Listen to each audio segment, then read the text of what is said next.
வந்து உட்காரவும். இது கூட்டம் முடிந்தவுடன் எல்லாரும் சாப்பிட்டு தான் செல்ல வேண்டும். நன்றி.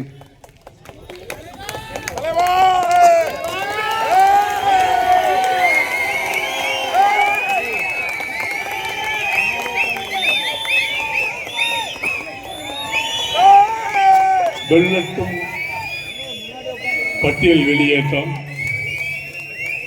உருவாகட்டும் சமத்துவம்.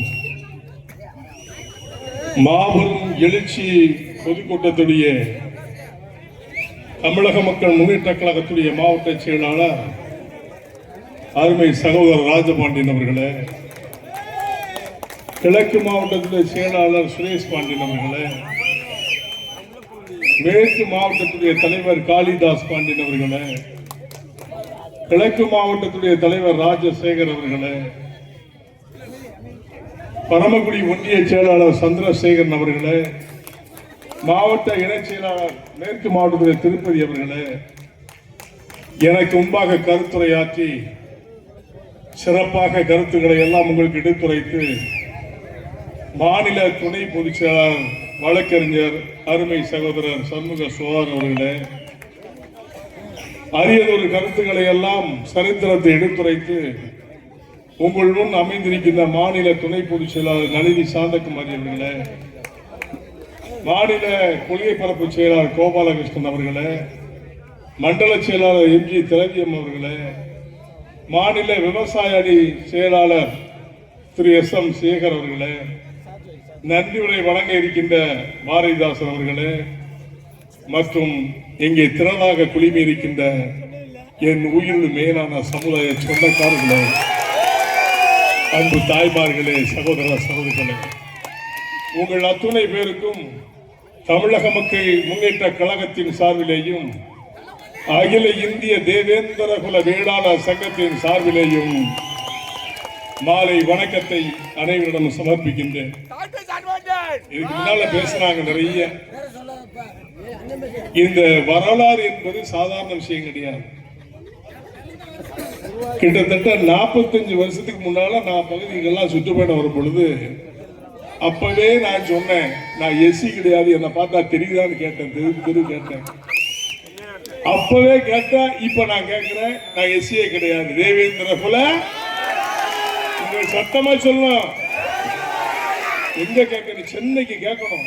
யாருக்கு? முதலமைச்சருக்கு. நம்ம எல்லாம் யாரு? அப்பேற்பட்ட தேவேந்திர குல சமுதாயத்தை இழிவுபடுத்துகின்ற வகையிலே இன்னைக்கு நான் அந்த மணிமண்டபத்தை போய் பார்க்க கூட்டிட்டு போனாங்க. நான் வரமாட்டேன்னு சொன்னேன். நம்ம மாநில துணை பொதுச்செயலாளர் நம்முடைய பொதுச்செயலாளர் பிஸ்லா பாண்டியன் அவர்களை கண்டிப்பா போகணும்னாங்க. போய் பார்த்த பிறகுதான் தெரியுது நம்மளை ஏமாத்தி விட்டாங்க, சண்டால போயிடுவேன். அப்பதான் புரிஞ்சுக்கிட்டேன். ஏன்னா ஒரு வலைய போட்டுட்டு ஒரு காம்பவுண்டால கட்டிட்டு ஒரு கல்யாண மண்டபமா மணமகள் அறையா? ஏண்டா மணிமண்டபம்னா என்னன்னே உங்களுக்கு தெரியாதா? காமராசருக்கு மணிமண்டபம் இருக்குது, காந்திக்கு மணிமண்டபம் இருக்குது, அம்பேத்கருக்கு மணிமண்டபம் இருக்குது. அதெல்லாம் சென்னையில பூரா மணிமண்டபத்தை கட்டிக்கிற அறிவிட்ட முண்டங்களா தியாகி இம்மானுவேல் சேர்ந்துக்கு கல்யாண மண்டபம் கட்டி வச்சிருக்காங்க. அது எவ்வளவு? 3 கோடியா? தெருக்கோடி செலவு கூட இல்லையா? ஏமாத்திட்டாங்க சண்டாளங்க. இதை பார்த்தோன்னு நம்மால் பூரா கொதிக்கிறான். மணிமண்டபம் கட்டிட்டாரு. என்னத்த மயிரை கட்டினான்? என்ன கட்டினான்? மக்களை ஏமாற்றி பிழைக்கின்ற கூட்டம். தேவேந்திர குல மக்களை ஏமாற்றுகின்றார்கள். கிட்டத்தட்ட கலைஞர் இருக்க காலத்திலிருந்து கேட்டுக்கிட்டு இருக்கோம் மணிமண்டபம் கட்ட சொல்லி. கலைஞர் செட்டுத்தாரம் கட்டித்தாரு, செத்து போயிட்டாரு. இப்ப இவர் பையன் வந்து கெட்டோம்னு சொல்லி நம்மளை ஏமாத்திட்டாரு. இப்ப இதுதான் உண்மை. 3 கோடி செலவழிச்சு தகுதி இருக்கா? என்ன தகுதியில நீ கட்டி வச்சிருக்கிற? இது மணிமண்டபமா? இதை விட அழகா கல்லறையை கட்டி கொடுத்தா கூட எங்க மக்கள் வருஷந்தோறும் பூஜை பண்ணிட்டு போயிருப்பாங்க. அதை விட்டு மணிமண்டபம் சொல்லி ஊரை ஏமாத்துறாங்க. ஒரு வலையை போட்டு, கம்பி வலையை போட்டு, உள்ள இடத்துக்கு கொஞ்சம் போல வெளியில கொடுத்து ஒரு 50 சென்ட் 2 ஏக்கர் கொடுத்தா செத்தா போவீங்க? இல்ல நாரி போவீங்களா? கண்டவனுக்கெல்லாம் 2 ஏக்கர் 1 ஏக்கர் கொடுத்துட்டு மணிமண்டபம் வச்சுக்கலையா?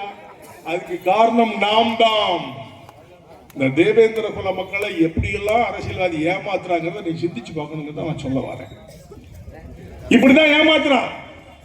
தியாகி இமானுவேல் சேருக்கு 45 வருஷம் முன்னாடி அந்த பக்கத்தில் போராடும் பொழுது அவன் குடும்பத்துல இருந்து எவனும் வரல. ஞாபகம் வச்சுக்கோங்க. தியாகி இமானுவேல் சேருடைய பிள்ளைகள் எவ்வளவு வரல, எல்லாம் போய் மலேசியாவில் அங்கங்க போய் செவமா வாழ்ந்தாங்க. நம்ம எல்லாம் சேர்ந்த பிறகு அவங்க 4 பேரை கொண்டு நிறுத்தின உடனே தியாகி இமானுவேல் சேருடைய பிள்ளைகளை கொண்டு முன்னால் நிறுத்தினாங்களாம்.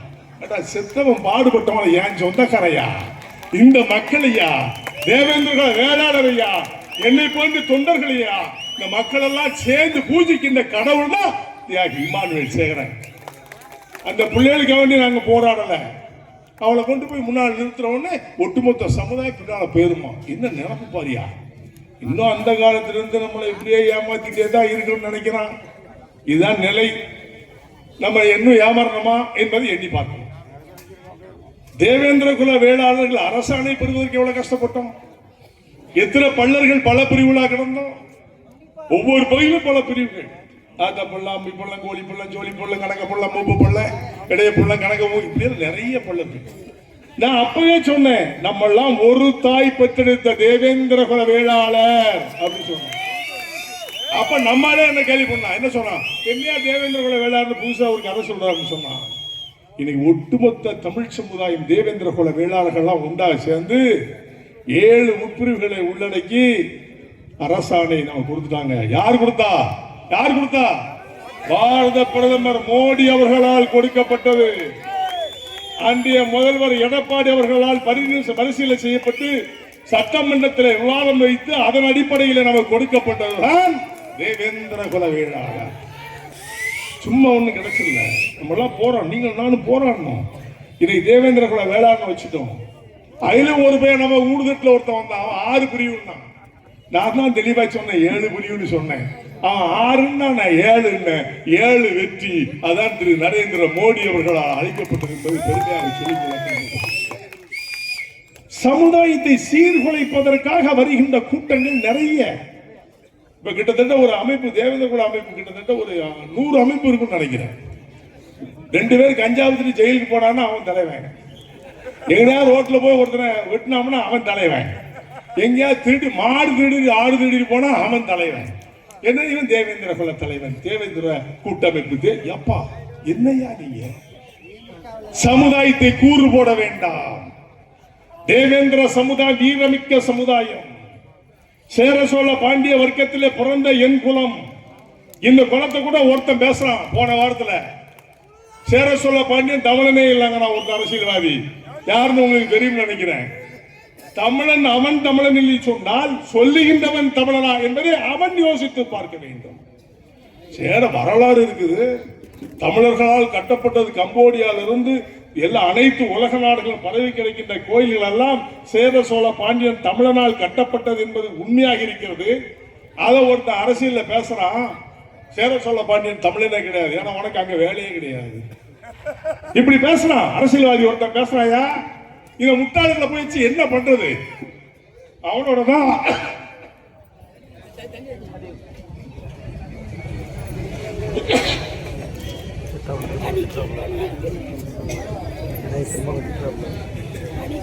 அவன் தான் திமுக கூட்டணி வச்சிருக்கான். ஏன்னா அவன் தமிழன் பேசுவான், ஆனா தமிழன் சொல்ல மாட்டான். அவன் தான் திமுக கூட்டணி. இதுதான் அரசியல். எட்டி பிழைக்கின்றவர்களும் ஏமாற்று கூட்டங்களும் சமுதாயத்தில் இருப்பார்கள் என்று சொன்னால் சமுதாய துரோகிகள் என்று அர்த்தம். துரோகிகளை நாட்டில் வைக்கலாமா? தேர்தல் நம்ம யாருன்னு காட்டும் இல்லையா? இன்னைக்கு நாங்கள் விசுவாசம் உள்ளவர். நான் எத்தனையோ பிரதமரை பார்த்துட்டேன். ஜவஹர்லால் நேரு காலத்துல பெரிய ஜவஹர்லால் நேரு எல்லா ரோஸ் பூவை வச்சு ஏமாத்துறான். கோடி கோடியா கொள்ளையடிச்சு அவன் பெரிய ஆள் ஆயிட்டான். அதுக்கப்புறம் அவன் புள்ள இந்திரா காந்தி வந்துச்சு, பிரதமரா வந்துச்சு. பல லட்சம் கோடிக்கு அதிபதி, உலக நாடுகள் பூரா பணம். அவ பிரதமர். கடைசியில் அவங்க கூட மெய்காப்படனே நீ சரியில்லைன்னு சொல்லி சுட்டே விட்டான். அவன் செத்து போனான். அடுத்தால ராஜீவ்காந்தி வந்தாரு. ராஜீவ்காந்தி தமிழனை எதிர்த்தாங்கன்னு வேண்டி அவரை கொண்டுட்டாங்க. அவங்க வீட்டில் இருக்கிற சொத்துகள் பல லட்சம் கோடி. இப்ப ராகுல் காந்தி இருக்கிறாரு, பல லட்சம் கோடி. சோனியா காந்தி அம்மையார் இருக்குது, பல லட்சம் கோடி. பாரத பிரதமர் நரேந்திர மோடியிடம் 1 அடி நிலம் கூட கிடையாது என்பதை நான் பெருமையாக சொல்லிக்கொள்ள கடமை பயன்படுத்தினேன். எந்த அரசியல் தலைவனாவது நாக்கில் சொல்லு பார்ப்போம், மோடி அத்தனை 1 ஏக்கர் இடம் வச்சு நான் சொல்ல சொல்லு. குடியிருக்கிறதுக்கு ஒரு வீடு இருக்குன்னு சொல்லு. அரசாங்கத்துடைய வீட்டுல உட்கார்ந்து இருக்காரியா? முற்றும் தமிழ்நாட்டில் இருக்கின்றவர்கள் மட்டுமல்ல, இந்திய நாட்டில் இருந்த வாழ்கின்ற அனைத்து மக்களுக்கும் சேவை செய்கின்ற மனப்பாங்குடையவர் தான் நரேந்திர மோடி அவர்கள். ஏன் தெரியுமா? அந்த தேவேந்திரன் சேர்ந்திருக்க நரேந்திரன் தேவேந்திரன் இவர்கள் உண்மையாக உழைக்கின்ற சமுதாயத்தை சார்ந்தவர்கள். இத்தனை பிரதமர் கோடி கோடியா கொள்ளையடிச்சோன்ன வச்சுக்கிட்டு நீங்க இன்னைக்கு வந்து நாங்க நீதியை நிலைநாட்ட போறோம், மக்களுக்கு தொண்டாட்ட போறோம்னு சொன்னா இது எப்படி? இன்னைக்கு எத்தனை முதலமைச்சர் தமிழ்நாட்டில் ஆண்டு போனாங்க? எத்தனை லட்சம் கோடி கொள்ளையடிச்சு வச்சிருக்காங்க? ஏழை விவசாயிகளா இருக்கின்ற நிலங்களை எல்லாம் அபகரிச்சுட்டாங்க. இப்ப எல்லா இடத்தையும் விவசாயத்தை பூரா அழிச்சிட்டு இன்னைக்கு எல்லா இடமும் வீடு கட்டுக்க ஆரம்பிச்சிட்டாங்க. அதுல வீடு கட்டி மக்களை நிலத்தெல்லாம் அழிச்சுட்டாங்க. நம்மால் பாவம் உழைச்சு உழைச்சு ஓடா போனவன் விவசாயத்துல காசு வரலன்னு சொல்லி இந்த நிலத்தை அநியாயமா வித்துவிட்டு அவன் அதுல பல லட்சம் கோடிய சம்பாதிச்சுக்கிட்டு இருக்கான். நான் கேட்கிறேன், இந்த அரசு இந்த விளைநிலங்களை விற்க கூடாது, விவசாய நிலங்களை பராமரித்து பெரிதாக விவசாயிகள் நாட்டிலே பருக வேண்டும் என்று சொல்லி ஏன் இந்த அரசாங்கம் செய்யவில்லை? காரணம், ஆற்றுப்படுகிற அனைத்து இடங்களிலும் விவசாயம் செய்கின்றவர்கள் அனைவரும் தேவேந்திர குல வேளாளர்கள். அதை முடிச்சுங்க. இந்த தேவேந்திர குல வேளாளர்கள் மட்டும்தான் விவசாயத்தில் முக்கியமா இருந்தாங்க. இப்பேற்பட்ட தேவேந்திர குல அழியன்னு சொன்னா இதைத்தான் செய்யணும், நாட்டை அழிக்க வேண்டும், வீடை கட்ட வேண்டும், இவர்களை அழிக்க வேண்டும் என்ற எண்ணம் தான். அரசியல் கட்சிக்காரர்களை கேட்கின்றேன், இந்த ராமநாதபுரம் மாவட்டத்தில் சுத்தி இருக்கு பாருங்க. இன்னைக்கு தண்ணி எத்தனை, அதாவது சென்ட்ரல் கவர்மெண்ட்ல இருந்து ஒரு திட்டம் கொண்டு வராங்க. என்ன திட்டம் தெரியுமா? உப்பு நீரை நல்ல தண்ணியாக திருத்துவதற்காக ஒரு திட்டம் கொண்டாடுறாங்க. மாநில அரசுல ஒப்படைக்கிறாங்க. செஞ்சாங்களா? அந்த தண்ணி வச்சுதான் உங்க வீடு தோறும் நல்ல தண்ணி வரும், கிராமந்தோறும் நல்ல தண்ணி வரும், குடிக்கிறதுக்கு தண்ணி கிடைக்கும். நீங்க கம்மாயில போய் குடிக்க வேண்டிய வேலை இல்ல. அதை எடுத்துட்டு திமுக இருக்கிற பொறுப்பாளர்கிட்ட கொடுத்து லாரியில விற்கிறாயா தண்ணிய, ஒரு குடம் தண்ணி 15 ரூபா. இதுதான் ராமநாதபுரம். நீனு வரிஞ்சு கட்டிட்டு திமுக வாழைக்கான்னு போயிட்டு ஓட்டி குத்துறியா? இந்த சட்டமன்ற உறுப்பினர் ஒரு பேர் இருக்காங்க, என்னையா பண்ணலாம் உங்களுக்கு? நான் கேட்கிறேன், திமுக போய் ஓட்டு போட்டு இல்ல, சட்டமன்ற உறுப்பினர் என்னைக்காவது போய் பாரு, சட்டமன்றத்தில் பேசியிருப்பானா? இந்த சமுதாயத்துக்கு ஏதாவது செஞ்சிருப்பானா? இதெல்லாம் யோசித்து பாருங்கன்னு சொல்றேன், சிந்திச்சு பாருங்க. அன்னைக்கு சாயங்காலம் அன்னைக்கு 3 நாளுக்கு முன்னால கொண்டு பணத்தை கொடுத்துறோம், 500,000 கொடுத்தோம்னா ஓட்ட போட்டு கொடுத்தீங்க. அது விலை மதிக்கப்பட்ட ஓட்டு, சாதாரண ஓட்டு கிடையாது. ஓட்ட போட்டுட்டு அவன் ஒய்யார் நிலையில பஞ்சரம்பத்துல படுத்து கிடக்கான். உங்களை போல ஏதாவது ஒரு அப்ளிகேஷன் நீ போறன்னு வச்சுக்கோ, பையனுக்கு அட்மிஷன் வரான், காலேஜில் சேர்க்கணும், பொண்ணுக்கு அட்மிஷன் ஆகணும், போய் இந்த எம்எல்ஏ போய் கேட்டா செய்வானா?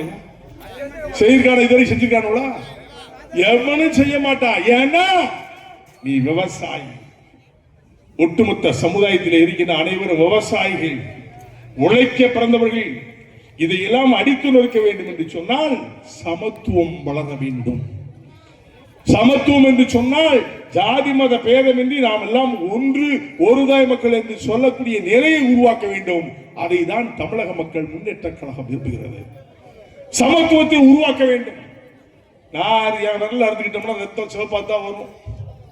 உயர்ந்த சாதி சொல்ற விரல் அறுத்தா கருப்பா வருமா இல்ல புழுவா வருமா?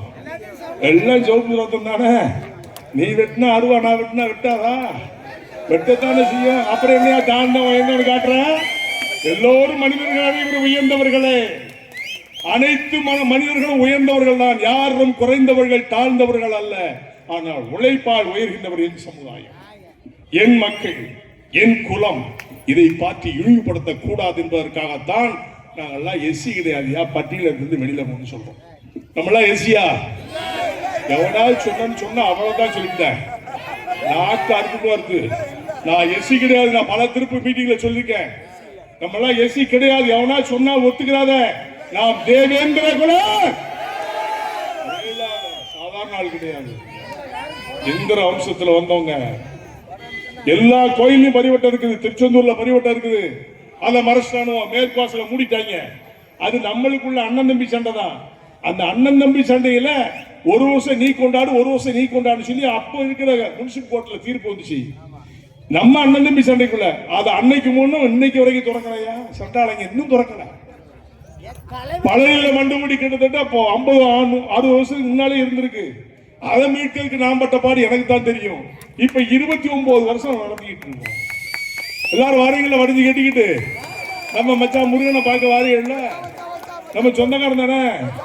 உரிமையாக கடவுளை சொல்லக்கூடிய பக்குவம் கூட என் குலத்துக்கு தாயா இருக்கு, எந்த சாதிக்கும் கிடையாது. அப்படி இருக்கும்போது நீ எப்படி தாழ்த்தப்பட்டவன், நீ எப்படி ஒடுக்கப்பட்டவன், நாங்க எப்படி எஸ்சி?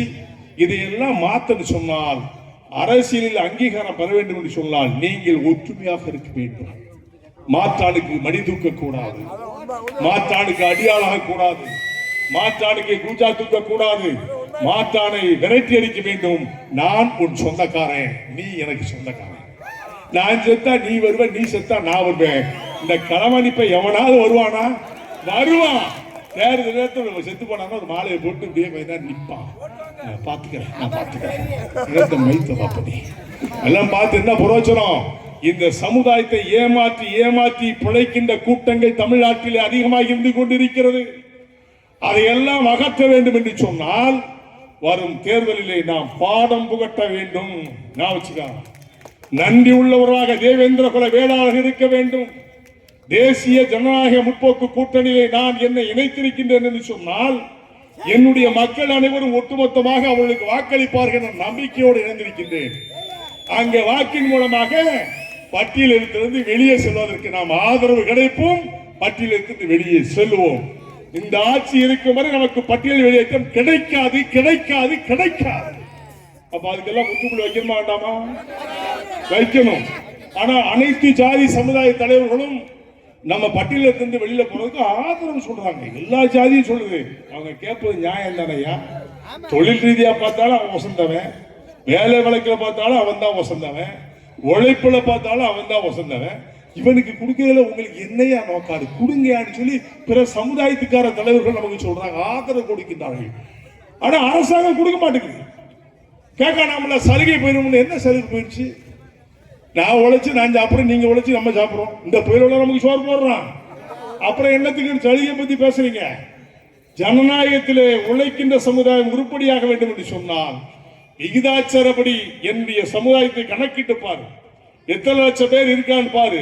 அதன் அடிப்படையில் எங்களுக்கு கொடு, இல்ல எங்களுக்கு விவசாய குடின்னு கொடு, விகிதாச்சாரியப்படி இத்தனை % கொடு, நீ அருந்தவருக்கு 3% கொடு. யார் யார் கேட்டு உன்னை கொடுத்தா? 18% சலுகையில 3% ஏவா, எஸ்சி ஏவா, ஃபர்ஸ்ட் ப்ரிஃபரன்ஸ் அவனுக்கு கொடுத்துட்டியா? 77 ஜாதியில் இருக்கிற எஸ்சிகளுக்கு எவனுக்காவது சலுகை கிடைக்குதா? ஒட்டுமொத்தமா அவன் சாப்பிட்டு போயிட்டான். பிரித்தாளுகின்ற ஆட்சி, இந்த சமுதாயத்தை உடைத்தெறிகின்ற ஆட்சி, இந்த சமுதாயத்தை துண்டு ஓடுகின்ற ஆட்சி, சாதி சங்கங்களை துண்டு கொண்டு ஆக்கின்ற ஆட்சி, ஜாதி மதத்தை கலவரத்தை தூண்டி குழுகின்ற ஆட்சி, இது எல்லாம் அறுவதற்கு வேண்டும் என்று சொன்னால் தேசிய ஜனநாயக முற்போக்கு கூட்டணி தமிழ்நாட்டில் கால் உண வேண்டும். அப்பொழுதுதான் நாம் யார் என்பதை நிரூபிக்க முடியும். அதற்கு ஒட்டுமொத்த தேவேந்திர குல மக்களும் உண்டாக திரள வேண்டும் என்று உங்களாக பண்பாக கேட்டுக்கொள்கிறேன். எவ்வளவு நிலைகள் இதெல்லாம் சிந்திச்சு பார்க்கறதே கிடையாது. இங்க ஒரு எஸ்பிஎஸ் ஒருத்தர் செல்ராஜ்னு ஒரு இருக்கான், இன்னொரு ஜாதிகார பேர், நம்ம பேரெல்லாம் சொல்ல வேண்டாம். அவன் நம்ம சமுதாயத்தை அழிக்கே போட்டுருக்கான். எஸ்பிஎஸ் யாருக்கான்னு கேள்விப்பட்டேன். எப்ப ஓரஞ்சாரமா இருந்து கேட்டனா ஒழுங்கா இருந்து நடந்துக்கா சொல்லிட்டேன். உனக்கு ரிட்டையர்மெண்ட் 60 வயசு தான். அதுக்கப்புறம் நீ ரோட்ல தான் ஆம்பணும். இந்த 60 வயசு வரைக்கும் தான் ஆட்டம். அதிகாரிட்ட போய் பொய் சொல்லாதையா. எஸ்பி நல்லவர், இங்க இருக்கிற ஐஜி நல்லவங்க, எல்லாருமே நல்லவங்க. உன்ன மாதிரி ஒரு துரோகி பிள்ளை வச்சுக்கிட்டு தான் இந்த காவல்துறையே கெட்டு போய் கிடக்கு. இந்த காவல்துறை கெடுக்கிற வேலை வைக்காத. இன்னைக்கு கீழக்கொடுமூர்ல ஒரு ராமமூர்த்தி ஒரு பையன் அடிச்சுக்காங்க, ரொம்ப நிர்வாணமா போட்டு அடிச்சுக்காங்க தெரியுமா? இப்ப வரைக்கும் எஃப்ஐஆர் பதிவு பண்ணல. என்ன அரசாங்கம் இது? என்ன காவல்துறை இது? என்ன எஸ்பிசிஐடி இது? ஏன் இன்னும் எஃப்ஐஆர் பதிவு செய்யப்படவில்லை? காரணம் என்ன? அவன் தேவேந்திர குல வேளாளர். அதுதான் காரணம். சமுதாய மக்களே, ஒன்று கூடுங்கள், ஒன்று திரளுங்கள். நமக்காக நாம் மாநாட வேண்டும் என்று சொன்னால் இதை போன்ற இடியட்டுகளை துரத்த வேண்டும். அது நாம இருக்க வேண்டும் என்பதை உங்கள் நேரத்திலே தெளிவாக சொல்லிக்கொள்ள கடமைப்பட்டிருக்கின்றேன். உடனடியாக மாத்துங்க. அவனை தயவு செய்து அதிகாரி உடனே மாத்துங்க. இந்த மாதிரி முட்டாள்களை வைக்காதுங்க. இது இது காவல்துறைக்கே வைக்க கேடு. காவல்துறையில எனக்கு நிறைய நண்பர்கள் இருக்காங்க, நிறைய அதிகாரிகள் பழக்கமுள்ளவங்க இருக்காங்க, நல்ல அதிகாரிகள்லாம் இருக்காங்க. இந்த மாதிரி புல்லுருவி இருந்தால் இந்த காவல்துறைக்கு சீர்கேடு, சீர்குலைவு. அவனை உடனடியா அதிகாரிகளை மாற்றும்படி, அந்த செல்வராஜை மாற்றும்படி நான் கேட்டுக்கொள்கிறேன். அதுக்கப்புறம் சிக்கல் இருக்கு பாத்தீங்கன்னா, சிக்கல் அதுக்கு ஒன்றியம் கொடுக்கணும்னு சொல்லி ஏற்கனவே இப்ப இருக்கிற மந்திரி சொன்னார்னு கேள்விப்பட்டேன். சிக்கலை, ஏன்னா சிக்கல் பகுதியில் அதிகமா வாழ்ற யாரு? தேவேந்திர. ஆனா இவங்களுக்கு ஒன்றிய அறிவிக்கணும்னு சொல்லி நீண்ட ஆண்டுகள் கோரிக்கை. மதுரை மேடையில் ஏறி சிக்கல் ஒன்றியத்தை உடனடியாக அரசு ஆட்சி மாற்றம் கொடுத்து உங்களை ஒன்றியம் ஆக்குவோம் என்று சொல்லிட்டு எங்க கொடுத்தானோ தெரியுமா? எங்க கொடுத்தான்? சாயல்குடியில கொடுத்திருக்கான். சாயல்குடிக்கும் நமக்கு என்ன சம்பந்தம் பாருங்க. இந்த சமுதாயம் வளரக்கூடாது, இந்த சமுதாயம் மென்மேலும் சிறந்து விளக்க கூடாது, இந்த சமுதாயம் வளர்ச்சி அடையக்கூடாது, இதுதான் நோக்கம். ஆனா ஓட்டு மட்டும் போடும். இவன் காசு கொடுத்தா ஓட்டு போட்டுருவாங்கல்ல அப்படின்னு அவங்களுக்கு புரியுங்க. இதெல்லாம் ஒரு காலம். இப்ப எங்க ஆள்லாம் படிச்சுட்டான், நல்ல அறிவுள்ளவன் ஆயிட்டாங்க, நல்ல திறமையானவன் ஆயிட்டாங்க. இனிமேல் சமத்துவத்தை போற்றுகின்ற என்னுடைய மக்கள் இனிமேல் இவங்களுக்கு எல்லாம் ஏமாற மாட்டேன். ஏமாறுவீங்களா நீங்க? ஏன் இன்னைக்கு சாயலுக்கு கொடுத்தவன் சிக்கலுக்கு ஏன் கொடுக்கப்படவில்லை? ஒன்றியம் ஏன் நமக்கு வரவில்லை? இதை நான் நிச்சயமாக சொல்லுகின்றேன். இதற்கு ஒரு முடிவு கட்ட வேண்டும் என்று சொன்னால் தேர்தல் முடியட்டும், வெற்றி வாகை சூடுவோம். நிச்சயமாக சிக்கல் நமக்காக கொடுக்கப்படும் என்பதை நான் இந்த இடத்திலே உறுதியாக சொல்லிக்கொள்ள கடமைப்பட்டிருக்கின்றேன். அன்பார்ந்த சகோதர சகோதரிகளே, சமத்துவம் தான் குறிக்கோளாக வாழுகின்ற நீங்கள் அரசியலிலே அங்கீகாரம் பெற வேண்டும். அரசியலிலே அங்கீகாரம் பெற வேண்டும் என்று சொன்னால் தன்னிச்சையாக செயல்பட வேண்டும். மாற்றானுக்கு அடிமையாக இல்லாமல் உன் சுய புத்தியோடு செயல்பட்டேன் என்று சொன்னால் உங்களுக்கு நிகர் எவனுமே கிடையாது. இதைத்தான் நான் சொல்றேன், இதைத்தான் நான் உங்களுக்கு சொல்றேன். இதை எண்ணி பார்த்தீங்கன்னு சொன்னால் நாங்கள் அரசியல் என்பது ஒரு கூட்டணி. எந்த அரசியல் யார் வேணாலும் கூட்டணி வைக்கலாம். அதுக்கு ஒரு ஃபார்முலா வேற போடுறாங்க, நிரந்தர நண்பனும் இல்லை எதிரியும் இல்லை, அதை ஒத்துக்கிறோம். ஆனா யார் செய்வார்கள், இது மக்களுக்கு யார் தொண்டாற்றுவார்கள், என்ன சேவைகள் செய்யப்படும், எந்த ஆட்சி வந்தா நல்லா இருக்கும்னு சொல்லி இருக்கிற பொதுமக்களை சிந்திச்சு பார்த்து ஓட்டு போடுங்க. நான் உங்களை கேட்கிறேன், நாங்கள் தேசிய ஜனநாயக கூட்டணியில் இருக்கிறோம் சொன்னா என் மக்களுக்கு செய்த நன்றி கடனை செலுத்துவதற்காக நான் அவரோடு பயணித்துக் கொண்டிருக்கிறேன். இன்னும் ஒன்னே ஒன்று கோரிக்கை இருக்குது, பட்டியல் வெளியேற்றங்களுக்கு தேவை கொடுக்கிறது. அதை நீங்கள் செய்து தருவார்கள் மோடி அவர்கள். மோடி எனக்கு ரொம்ப நண்பன், அது சொல்லணும்ல. எந்த பிரதமராவது என் தலைவரோட நண்பராக சொல்ல முடியாது. நான் என்னுடைய நண்பர் உரிமையாக போய் செய்வேன். நாங்க உங்களை ஜெயிக்க வச்சுட்டோம், இந்திய அலையன்ஸ் தமிழ்நாட்டில் ஜெயிச்சிருச்சு. நேரா போவேன், முதலமைச்சர் எடப்பாடி என்ன வச்சுங்களேன், நேரா போவேன். அண்ணன் என் ஜாதிக்காரன் பூரா ஓட்டு போட்டான்ல, நான் சொன்னோம்ல பட்டியலிருந்து என் ஜாதிக்காரன் வெளியில போனோம்ல, சட்டமன்றத்தில் பாஸ் பண்ண அப்படி உரிமையா சொல்லுவேன். நேரா போவேன், மோடிஜி கிட்ட பாராமன்றதுக்கு போவேன், நேரா வீட்டுல போய் பார்ப்பேன். கூட நம்ம கோச்சாரா வருவாங்க, கூட சுதாரை கூட்டு போவேன். எங்களுக்கு உரிமையோட கொடுங்க, வெற்றி பெற்றாச்சு, எங்களுக்கு தேவை வேற ஒன்றும் வேண்டாம் ஐயா. எங்களுடைய உரிமை, என்னுடைய மகிழ்ச்சி, எங்களுடைய மக்கள் எழுச்சி பட்டியலிருந்து வெளியில போகும். 5 ஆண்டு இன்னைக்கு ஆட்சி நடத்துனாங்களே, இத்தனை ஆண்டுகளா நம்ம வியா வியா வியான்னு ஒவ்வொரு ஊரா கத்திட்டு இருக்கமே, பத்திரிகை செய்தி கொடுக்கமே, செவி சாத்திருப்பாங்க ஐயா. செவடங்கால சங்குவத மாதிரி அம்பாடு உட்கார்ந்துட்டு இருக்காங்க. தேர்தல் வந்த உடனே மணிமண்டபத்தை திறக்க, மண்மண்டபம் கிடையாது, கல்யாண மண்டபத்தை திறப்பாங்களா? அது மட்டும் இல்ல, அங்கங்க போய் கூட்டம் போடுவாங்களா? 234 தொகுதியிலும் அனைவரும் பம்பரமாகி சொல்ல வேண்டும். பம்பரமா சொல்லி கீழே பொத்துன்னு பார்த்துக்கணும். அதை நம்ம விடப்படாது, சுத்திக்கிட்டே இரு. மக்களை சிந்தித்து பாருங்கள். சமத்துவம் பெருக வேண்டும் என்று சொன்னால் சாதனை படைக்க வேண்டும். சாதனை படைக்க வேண்டும் என்று சொன்னால் நாம் பட்டியலிருந்து வெளியிலே செல்ல வேண்டும். தேவேந்திர குல வேளாளர்கள் உண்மையுள்ளவர்களாக இருக்க வேண்டும். ஏமாந்த காலம் எல்லாம் அந்த காலம். இனிமேல் ஏமாற வேண்டியவர்கள் நாம் அல்ல, ஏமாற்றுவர்களை நாம் துரத்தி அடிக்கின்ற காலமாக நீங்கள் நிச்சயமாக வர வேண்டும். இந்த பரமக்குடி தொகுதியில் நிற்கிறது சொல்லி நம்ம தம்பி சொன்னாப்புல, யாரை தேசிய ஜனநாயக கூட்டணியிலிருந்து நிறுத்துறாங்களோ அந்த தொகுதியில் நிக்கிறது ஜான் பாண்டியன் அப்படின்னு வச்சுக்கோங்க. எத்தனை தொகுதியா இருந்தாலும் சரி, யாரை விரல் விட்டு சொல்லி பரமக்குடியில நானா இருக்கலாம், நீங்களா இருக்கலாம், இல்ல வேற இன்னொருத்தரா இருக்கலாம், யாராக இருந்தாலும் வெற்றி பெற வைக்க வேண்டிய எண்ணம் குறிக்கோள் நமக்கு உண்டு. அதில் நீங்க எல்லாம் திறம்பட செயல்பட வேண்டும். தமிழகம் முழுவதும் பம்பரமாய் சுழன்று நாம் வெற்றி வாகை சூடி சமத்துவத்தை பெருக்குவோம், சமாதானத்தை உருவாக்குவோம். பட்டியலிருந்து கொஞ்சம் சத்தமா தான் சொல்லுங்களேன். வெளியில போறோம், பொண்ணாம் பொண்ணுல உழைக்கிறீங்க, சொந்தக்காரி நீ உழைக்கிறாள்ல, 10 பேர்கிட்ட போயெல்லாம் நிக்க கூடாது. 50 வருஷத்துக்கு முன்னால வரும்போதெல்லாம் இருந்த காலம் வேறு. நான் அப்படியே வருவேன், கார்ல பயணம் வருவேன், அப்ப வாடகை கார் எடுத்து வருவேன். கிராம மக்களை பார்க்க என்னைய பார்த்து ஓடினவங்க எல்லாம் நம்ம ஆள் நிறைய இருக்காங்க. இல்ல வாட்ட சாட்டமா மார்க்கம்பு மாறி, நான் அப்ப கொஞ்சம் ஒல்லியா இருப்பேன், கொஞ்சம் பரவாயில்ல. அவரை என்ன அந்த வார்க்கம்பு மாறி இருக்காங்க, சரி சாந்தா ஜான் பாண்டியங்கிறாங்க, தேவேந்திர கலாங்கிறான் அந்த ஆளு. என்னை பார்த்தா அப்படி தெரியலம்மா, என்ன பார்த்து. அப்பதான் கிராமமா வந்தையா, அந்த ஒவ்வொரு பகுதியா வந்து மக்கள்கிட்ட உட்கார்ந்து இந்த புளிய மரத்துக்கு தான் நம்ம ஆளு பட்டா போட்டு உட்கார்ந்து பேசிக்கிட்டு இருப்பாங்க, சட்டை கிட்ட இல்லாம.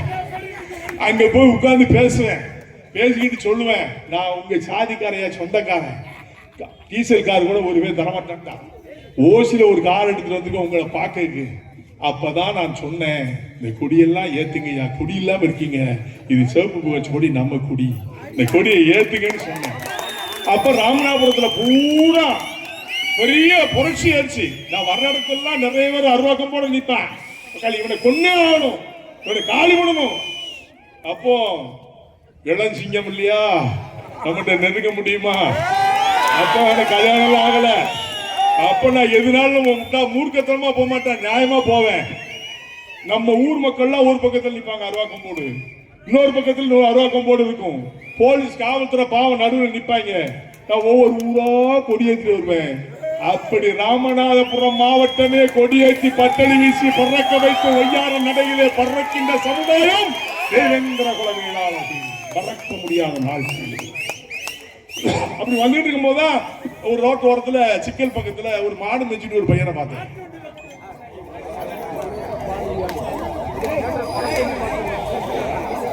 நான் அப்படியே வந்துட்டு இருக்கேன். அப்போ ஒரு பைப்பு தம்பி ஓடி வந்தான், அங்கே பார்க்க அழுக்கு சட்டை போட்டுக்கிட்டு வேஷ்டி கட்டி ஓடி வந்தான், டவுசரு. அப்ப அங்க வா தம்பி, இங்க வா, எந்த ஊருன்னு. எனக்கு அண்ணன் சிக்கல்ண்ணே அப்படின்னா. சரி சிக்கல், நம்ம ஆட்கள் கிராமங்கள்லாம் காட்டுவியான்னு. நம்ம ஆட்கள் கிராமம் நிறைய இருக்குண்ணே, கூட்டிட்டு போறாங்க. அவன் யார் தெரியுமா? சிக்கல் கணேசன்.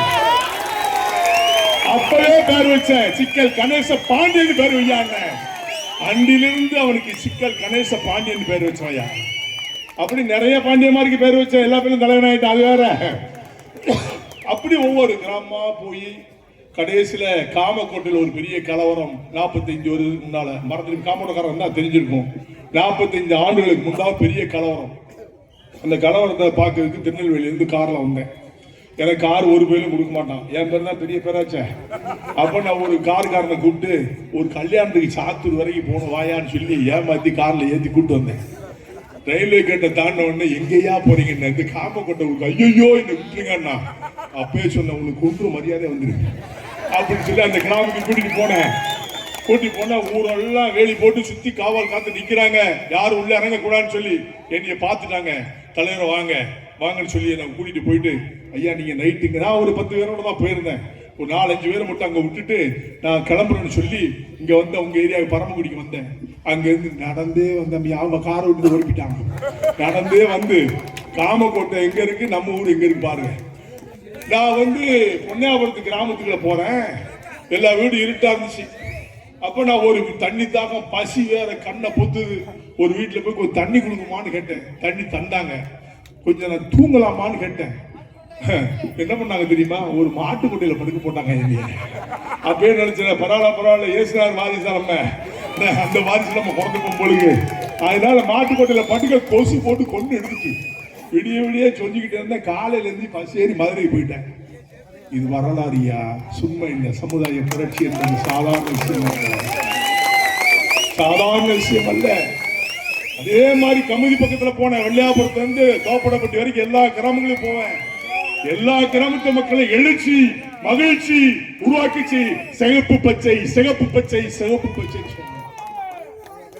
அப்படி வளர்ந்த என்னுடைய கிராமம் தான் ராமநாதபுரம் மாவட்டம். மறக்க முடியாத நாட்கள். யார் யாரெல்லாமோ விளையாட்டு போட்டு பேசலாம். அன்றைக்கு செய்த சேவையில் இன்னைக்கு நம்ம ரோட்ல அப்படி முண்டாஸ் கட்டி போறான்னு அதை பார்த்து நான் ரசிக்கிறேன். ஆஹா, என் சமுதாயம் வளர்ந்து விட்டது. மாறுது ஒன்றே ஒன்று வேண்டும், சமத்துவம் மட்டும் தேவை என்று சொன்னார். இனிமேல் நமக்கு நிகர் யாரும் இருக்க முடியாது என்ற சரித்திரத்தை உருவாக்க முடியும். அதற்கு சமத்துவம் தேவை. அதுக்கு தான் நான் இன்னைக்கு வந்து பார்க்கிறேன். மனிதனை மனிதன் மதிக்க வேண்டும். இன்னைக்கு அந்த ஜாதி சண்டை கிடையாது. எல்லாரும் நண்பர்களா இருக்காங்க. எனக்கு எல்லா ஜாதிக்காரும் ஏத்தவங்க பூரா நீங்க நண்பர் சகோதரனா இருக்காங்க. அது ஒரு காலம். இப்ப மாறிடுச்சு. நாங்களாம் அண்ணன் தம்பியா இருக்கோம். எங்களுக்கு வேற்றுமை கிடையாது. ஒத்துமையா இருந்துகிட்டு இருக்கோம். இதை சீர்குலைப்பது யார்? அரசு அதிகாரிகள். ஒரு சில காவல்துறை முட்டாள் அதிகாரிகள் ஜாதி துவேஷத்தோடு பயன்படுத்திக் கொண்டிருக்கின்றார்கள். அவர்களால் தான் ஜாதி பிரச்சனை உருவாகிறது. என்னுடைய மக்களால் அல்ல. தெளிவா சொல்ல முடியும். யோசிப்பார். சமத்துவத்தை விரும்புகின்ற மக்கள் என்னுடைய மக்கள். அடிமை என்பதை உடைக்க வேண்டும் என்று எண்ணிய மக்கள் அடிமை விலையை உடைத்தாகிவிட்டது. எஸ் என்பதை மட்டும் எடுத்து விட்டீர்கள் என்று சொன்னால் நாம் சமத்துவத்தோடு வாழுவோம். அதுக்கு நீங்க தயாரா இருக்கீங்கல்ல? அப்பேற்பட்ட சமுதாய சொந்தங்களே, எண்ணி பாருங்கள். சீர்குலைந்த சமுதாயம், சீர்கட்ட சமுதாயம், சீர்நிறுத்தி வாழுகின்ற என் சமுதாயம். நாம் யார் என்பதை இந்த அரசு தேர்தலிலே காட்ட வேண்டும். நான் உங்களை பார்ப்பதற்கு சந்திக்க வருவேன். நாம் தேசிய ஜனநாயக கூட்டணிக்காக பேசுவதற்கு வருவேன்.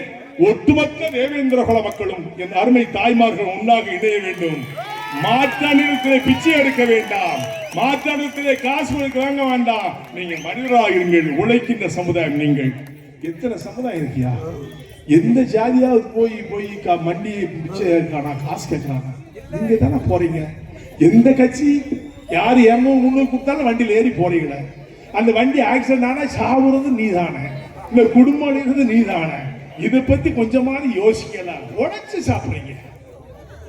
உழைச்ச சமுதாயம். நீங்க ஏன் இப்படி சீர்குலைன்னு சொல்றேன்? வரும்போது பார்த்த 4 பேர் தண்ணியை போட்டு உட்கார சலப்பி கிடக்கும். உருப்படுவானா? நான் குடிக்காதுன்னு சொல்றேன், கேட்கானா? அன்பார்ந்த சகோதரர்களே, குடியினால் மாண்டோர் அதிகம் மீண்டோர் அதிகம் கிடையாது. யோசிப்பாரு. காவல்துறை ஊருக்குள்ள வருது. காவல்துறை ஊருக்கு நீ குடிச்சா அப்புறம் உள்ளதான் வருவான். நீ குடிக்காம ஒழுங்கான ஊருக்குள்ள அவனுக்கு வேலை, அவனுக்கு எங்க வேலை? குடிச்சு நீ எங்க ஆட்டம் போட்டு வந்துடும். அதனால ஒண்ணு குடிக்க போறான். குடிக்காதையா? இன்னொன்று போடுறாங்க, போராட்டங்கிறாங்க. பிராந்தி கடையை மூடு. இடத்த மூட. நான் கேட்கிறேன், கிராமத்துல முன்னால கட்டுப்பாடு இருந்துச்சு. ஊர் தலைவர் ஊர் மாட்டாம கட்டுப்பாடு இருந்துச்சு. இப்ப இல்ல. அந்த கட்டுப்பாடு வச்சு ஊர்ல யாருமே இந்த பிராந்தி கடையில போய் பரமக்குடியில குடிக்க மாட்டேன்னு ஊர் கட்டுப்பாடு போடுங்க. அந்த கடையில வியாபாரம் ஆகணும்னா அரசாங்கமே கூட்டிட்டு போயிரும்ல. நீ குடிக்காம ஆட்டோமேட்டிக்கா கூட்டிடுவான். குடிக்காம போற நீ தானே, உனக்கு தானே கடையை வச்சுக்காச்சு குடிச்சு சாவுன்னு சொல்லுது. அன்பார்ந்த சகோதர சகோதரிகளே, என் தாய்மார்களை பாருங்கள். உழைக்கின்ற குழந்தைகளை பெற்றெடுத்து வளர்க்க வேண்டும் என்று சொன்னால் நீ குடிச்சிட்டு கும்மாளம் போட்டு அந்த குழந்தைகளை யார் பராமரிப்பு? வளர்ப்பது எப்படி? அவ எப்படி மென்மேலும் சிறந்த விளங்க முடியும்? இதெல்லாம் எண்ணி பாருங்க, சிந்திச்சு பாருங்க. நான் சொல்ல சிந்திச்சு பாருங்க. எங்கேயாவது இந்த எளிநிலை இருக்கிறது சொன்னால் இல்லை. வீட்டுல அரவங்கெல்லாம் குடிச்சிட்டு அவன் பாட்டில் படுத்துடுவான். நீங்க தான் குடிச்சிட்டு ரோட்ல படுத்திருக்கீங்க. இந்த நிலையெல்லாம் மாற்றி மனிதனாக இருக்க வேண்டும். சமத்துவத்தை பறிக்க வேண்டும். நாம் எஸ்சி பட்டியலிருந்து வெளியேற வேண்டும் என்று சொன்னால் ஒற்றுமையாக இருக்க வேண்டும். தேசிய ஜனநாயக கூட்டணி வெற்றி பெற வேண்டும். நாம் யார் என்றால் தேவேந்திர குல வேளாளர் என்று மாறுவதற்கு சொல்ல வேண்டும். அதற்கு நீங்கள் எல்லாரும் ஒட்டுமொத்தமாக இருக்க வேண்டும் சொல்லி, அன்பார்ந்த சகோதர சகோதரிகளே, பெரியோர்களே, பொதுமக்களே, உங்களை அன்பாக கேட்கிறேன். ஆட்சியினால் லாபம் அடைந்தீர்களா நஷ்டம் அடைந்தீர்களா என்பதை படித்திருந்து சிந்தித்து உங்கள் வாக்குகளை அழியுங்கள். காசுக்காக வாக்களிக்க வேண்டாம். ஏமாற்றுக்காரர்களுக்காக வாக்களிக்க வேண்டாம். ஏமாற்று பேர்களுக்காக வாக்களிக்க வேண்டாம். ஒற்றுமையாக இருக்கின்றவர்கள் யார் என்பதை நினைத்து யார் நாட்டிற்கு நன்மை செய்வார்கள் என்பதை சிந்தித்து நீங்கள் வாக்களிக்குமாய் உங்களை அன்பாக கேட்டுக்கொண்டு, நீங்கள் எல்லாம் மகிழ்ச்சியோடு எழுச்சியோடு வந்தீர்கள். உங்களை பார்த்ததிலே மற்றற்ற மகிழ்ச்சி. மீண்டும் நாம் தேர்தலிலே சந்திப்போம். யார் என்பதை நிரூபம் என்று கூறி, அஞ்சாதீர் யாரிடமும் ஆள வேண்டும் மனமையால் துஞ்சாதில் யாரும் துணை வேண்டும் கெஞ்ச வேண்டாம். வாழ்க என்னுடைய மக்கள், வளர்க சமத்துவம் என்று கூறி முடித்து கர்மல் காஜ் பாண்டே அருமையான ஒரு பொம்பளை பிள்ளைய பத்தி கையில கொடுக்குறாரு.